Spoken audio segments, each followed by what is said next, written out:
So we're here in Whitehorse at a COVID camp that Justin Trudeau has set up in partnership with the government of Yukon. No, I'm saying COVID camp, but there's a little bit of a difference here from what we saw in Manitoba. When I went to rural Manitoba and saw an actual COVID camp south of Portage-la Prairie in rural Manitoba, down a rural highway, off on the side, down a gravel road, nobody would ever notice that COVID camp. It was lined around the perimeter with barbed wire, actually. It was insane to see it with my own eyes.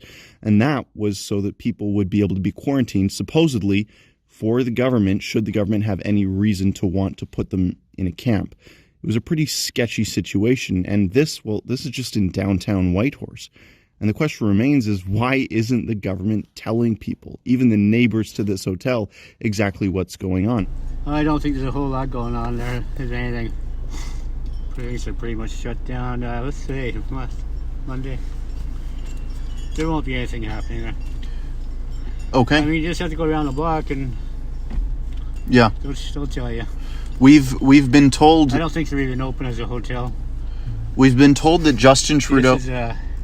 This is owned by a corporation, and they also own 2 hotels downtown on Main Street. So this is pretty much shut down. Justin Trudeau made Yukon agree to the fact that Yukon shall ensure that it, the service provider, and their respective employees, contractors, and agents treat the fact that the location is being used for federal occupants to quarantine or isolate as confidential, and that this information not be used, disclosed, or otherwise communicated except with the prior written permission of Canada. Now, if that does not constitute a state secret, I do not know what is. That's why we had to come here, to tell you exactly what's going on here, to tell the people of the Yukon what is going on in their backyard. Good afternoon, Coast High Country, Natasha speaking. How can I help you? Hi there. I just had a few questions to ask about the COVID hotel that's been set up by the federal government on the 4th floor of your building. Right. Could you explain to me why it is such a secret and how many occupants are actually there right now? Unfortunately, I cannot tell you how many occupants there are. We don't really even know that. But we've been told that we can't release that information, so we're just merely following the rule.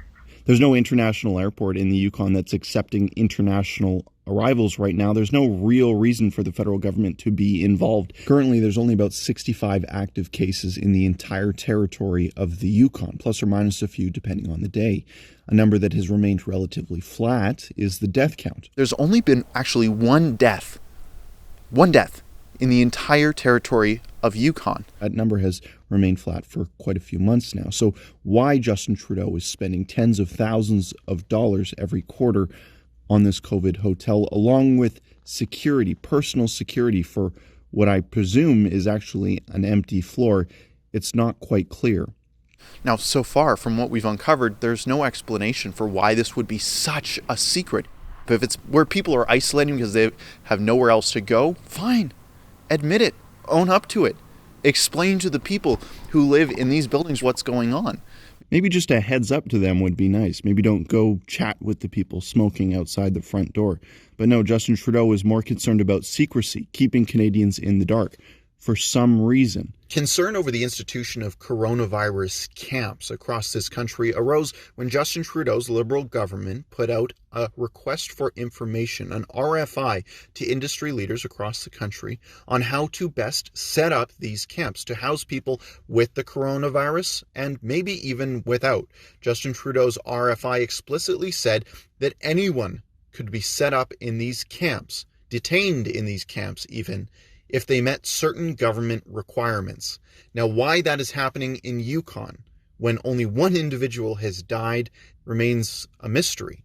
Why is he spending tens of thousands of dollars every month, in fact, to maintain this site that has all of the windows blacked out? The people operating this hotel don't even know exactly what's going on, and the neighbors didn't even know that it existed.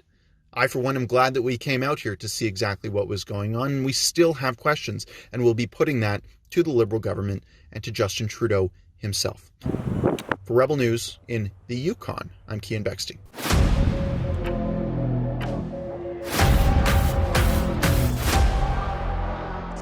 Hey, thanks for tuning into our coverage here at Rebel News. Be sure to like and subscribe to our content. And if you've already done that, consider ringing the notification bell. If you do that, you'll be able to stay up to date with the news as it happens.